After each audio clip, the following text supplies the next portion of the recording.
aqui, nós vamos falar sobre o Evangelho nessa manhã. Eu já falei aqui no primeiro culto. Jesus disse: necessário vos é nascer de novo. Mas eu quero falar sobre um versículo da palavra de Deus. Spurgeon diz que esse versículo é o Evangelho em miniatura. Abra sua Bíblia em 1 Timóteo, capítulo 1, versículo 15. E uma das técnicas que a gente usa para pregar o Evangelho é aprender a pregar o Evangelho usando apenas um versículo. E tentar, em um versículo, transmitir todo o conteúdo do Evangelho.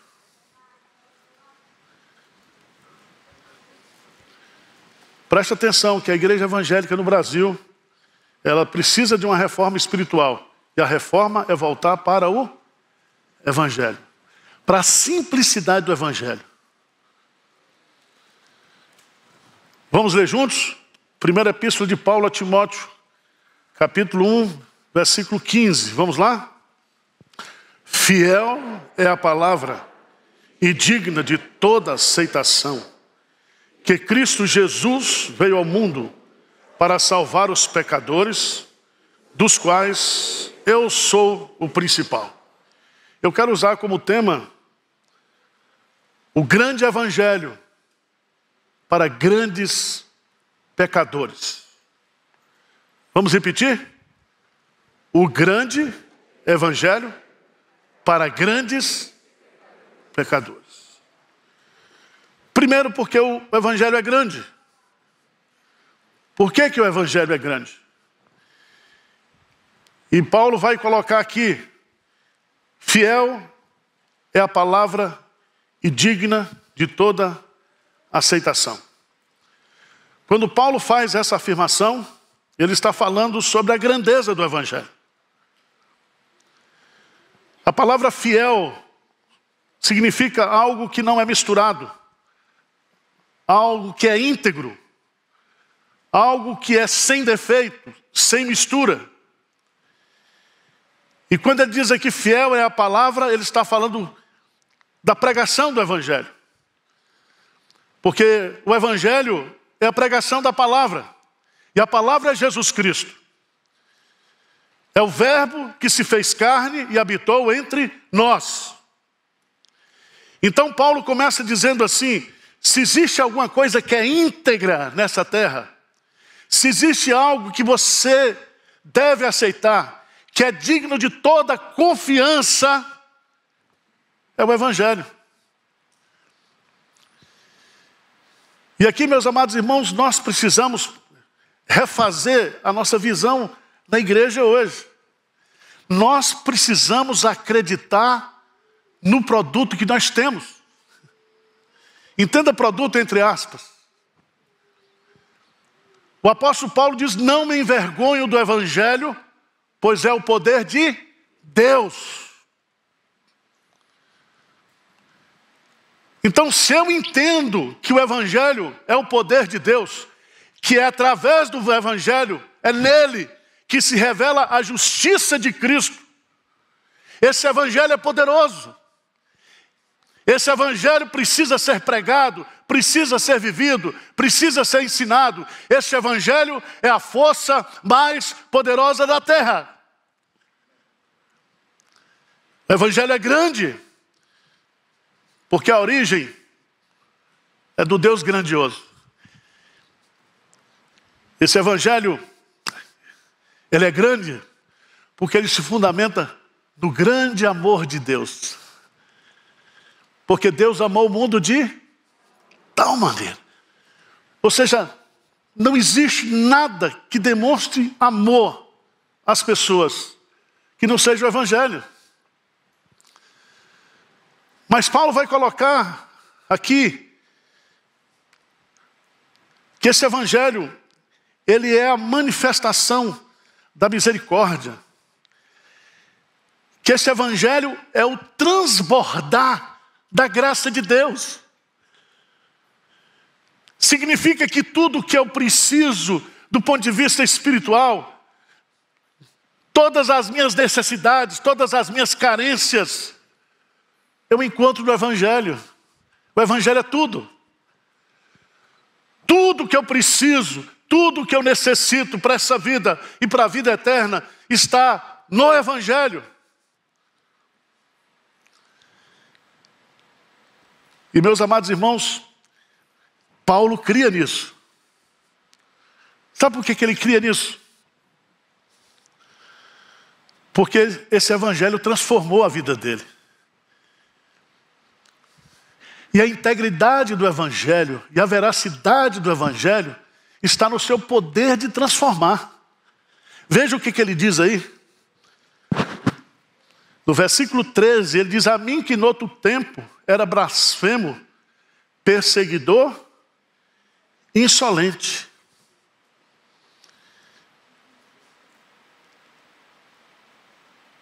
E veja que nessa condição de ignorância e de incredulidade que ele coloca aqui, esse Evangelho transformou a sua vida, mudou a sua vida. Então preste atenção, irmãos. A igreja está gastando muito tempo, perdendo muito tempo. A gente fala muito em treinamento, agora está na moda coach, né? A gente fala muito de contextualização, de comunicação. E o Evangelho, ele tem tudo. Tem tudo que eu preciso. Se eu creio que o Evangelho que eu prego foi o Evangelho que transformou a minha vida, se eu percebo a grandeza, o poder desse Evangelho, eu vou pregá-lo. Então preste atenção que Paulo começa dizendo: fiel é a palavra e digna de toda aceitação. Aqui nós temos a grandeza do Evangelho por causa daquilo que o Evangelho é. Segundo, a grandeza do Evangelho está justamente no seu propósito. No seu propósito. Veja que em segundo lugar, ele diz assim: fiel é a palavra e digna de toda aceitação. E aí ele põe 2 pontos. E ele vai colocar aqui, ele vai explicar por que esse Evangelho ele é digno de ser aceito. Por quê? Porque Cristo Jesus veio ao mundo para salvar os pecadores. Preste atenção que aqui está o fato de que esse Evangelho, ele existe para cumprir um propósito. E o propósito é salvar pecadores. E se você observar aqui, a salvação de pecadores está diretamente ligado à obra pessoal de Cristo. Ou seja, a única coisa que pode transformar o homem, a única coisa que pode salvar o homem, a única coisa que pode trazer vida eterna, felicidade, é Jesus Cristo. É o Evangelho. Eu gosto dessa expressão porque ele usa aqui, e o Espírito Santo não desperdiça a palavra, ele diz Cristo Jesus, porque Cristo é o ungido de Deus, é o Messias, é o lado divino. Jesus é o Salvador, é o lado humano. Em outras palavras, ele está dizendo que o Evangelho é o Cristo, Deus, que se fez Jesus homem. E ele veio para salvar pecadores. Ele não veio com outra intenção, com outra motivação, com outro propósito, que não seja salvar pessoas. E eu e você, nós fazemos parte dessa igreja porque nós fomos alcançados por esse Evangelho já nos transformou, nós conhecemos a Jesus e nós sabemos que a única coisa que esse mundo precisa é da salvação de Jesus.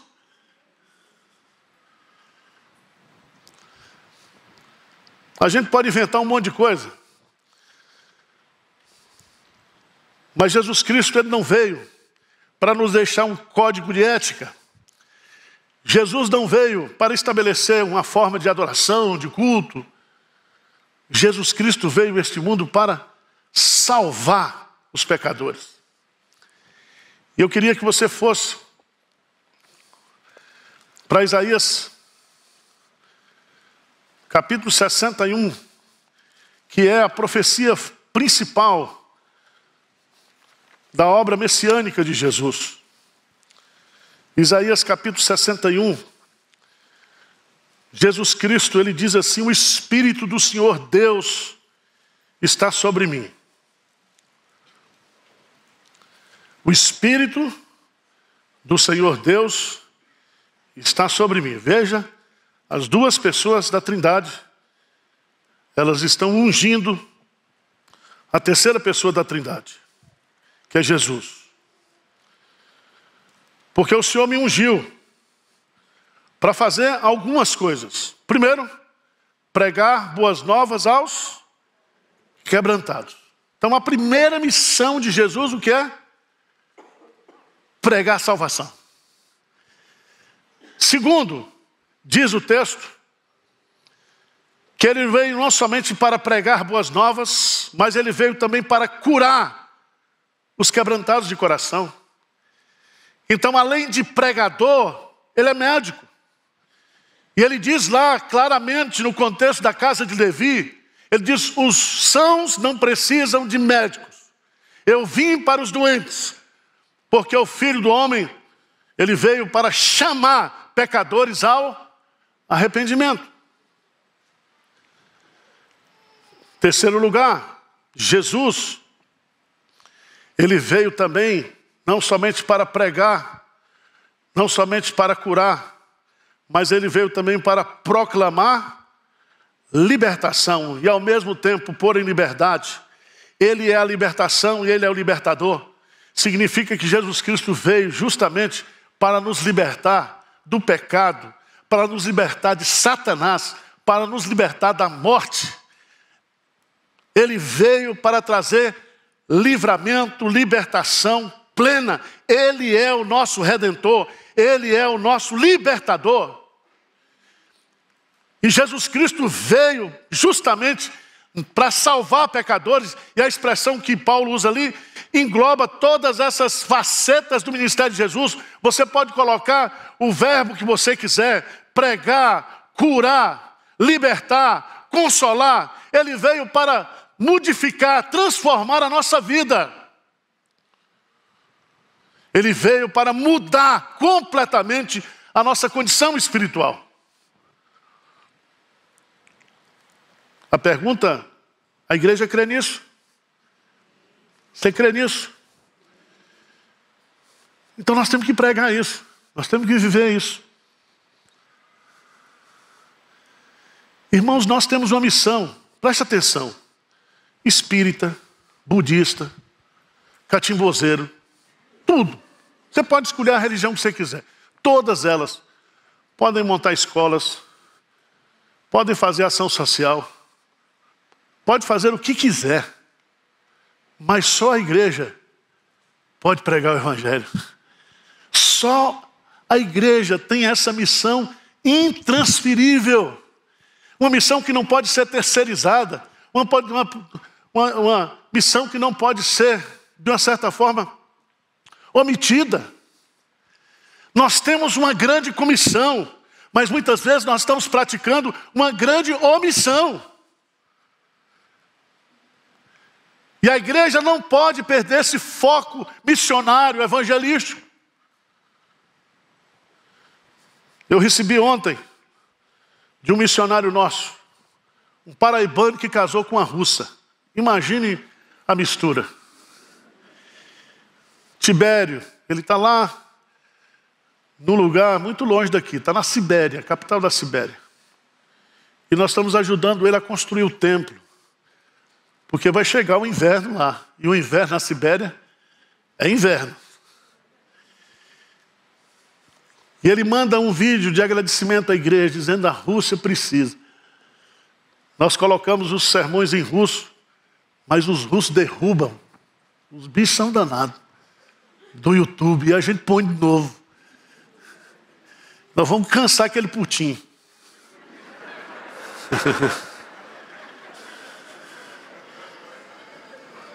O mundo precisa do Evangelho.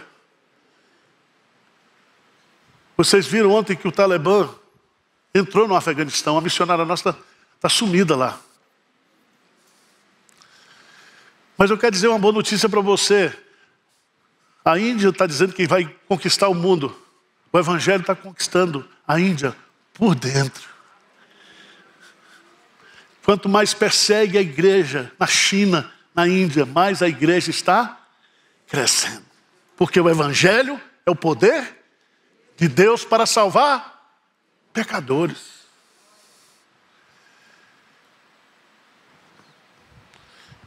Um grande Evangelho na sua integridade, no seu poder. Um grande Evangelho no seu propósito. Não existe propósito maior no mundo do que o propósito do Evangelho, que é salvar pecadores. Mas em terceiro lugar, eu queria destacar no texto, porque o apóstolo Paulo diz, dos quais eu sou o quê? O principal. A palavra principal que ele usa no grego significa o maior. E por que Paulo, ele se achava o maior dos pecadores? Porque ele perseguiu a igreja. Ele matou milhares de cristãos. Ele foi um terrorista da fé. E ele fazia isso em nome de Deus. E ele fazia isso respaldado na autoridade do judaísmo. Ele levava cartas de autorização do sumo sacerdote para matar os cristãos, para perseguir os cristãos. E ele diz aí que ele obteve misericórdia, pois o fiz na ignorância, na incredulidade. Transbordou, porém, a graça de nosso Senhor com a fé e o amor que há em Cristo Jesus. A grande pergunta que eu faço é que Paulo aqui primeiro ele se reconhece pecador.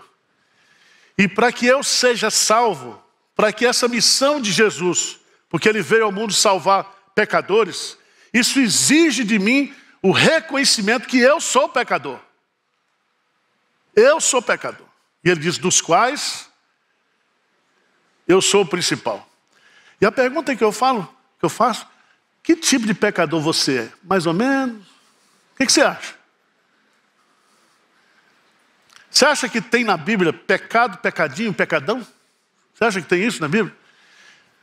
Você acha que existe pecador que é mais ou menos pecador do que o outro? Você acha que existe isso? Nós não somos pecadores por aquilo que nós fazemos. Nós fazemos porque nós somos o quê? Pecadores. E aquele que diz que não tem pecado é mentiroso. Aquele que diz que não é pecador, engana-se a si mesmo. Eu queria que você fosse para o Evangelho de João, capítulo 5.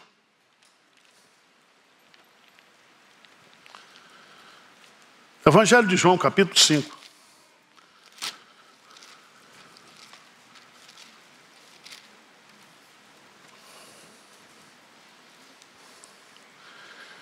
Jesus está conversando, explicando sua missão para os fariseus. Os fariseus eram pessoas religiosas. Eram líderes religiosos.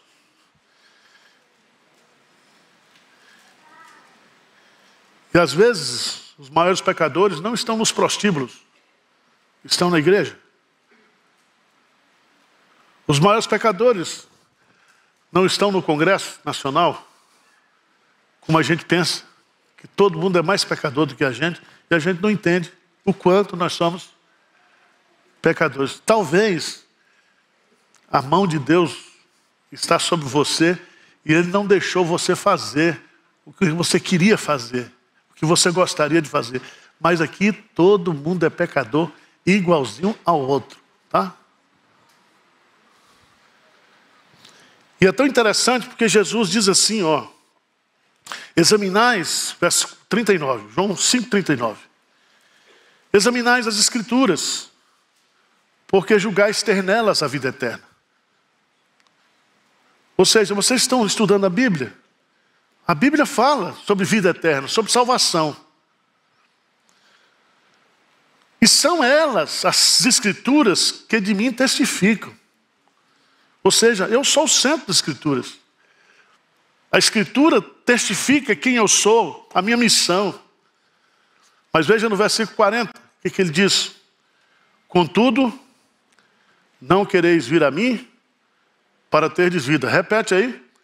Contudo, não quereis vir a mim. Veja bem, eles estavam estudando as Escrituras, eles estavam examinando as Escrituras, mas eles estavam mortos espiritualmente.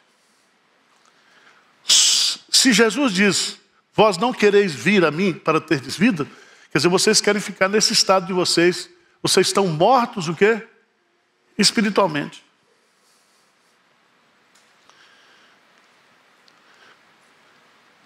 E o grande perigo, irmãos, veja lá em João, capítulo 8, versículo 24.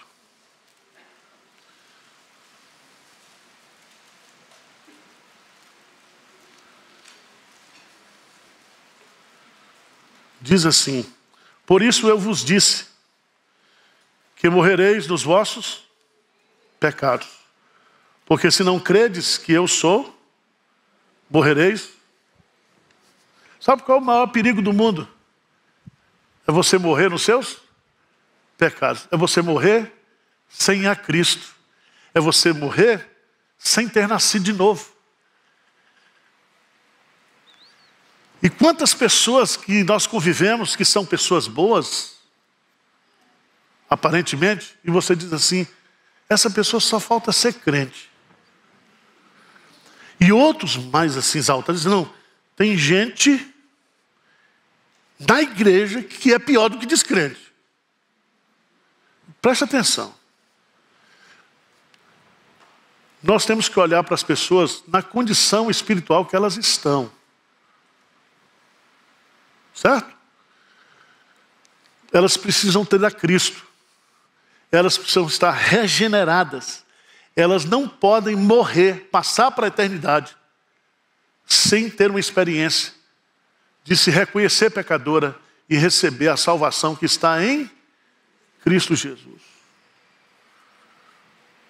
Você pode ter certeza que lá no céu não vai ter uma apresentação de sua capivara aqui na terra.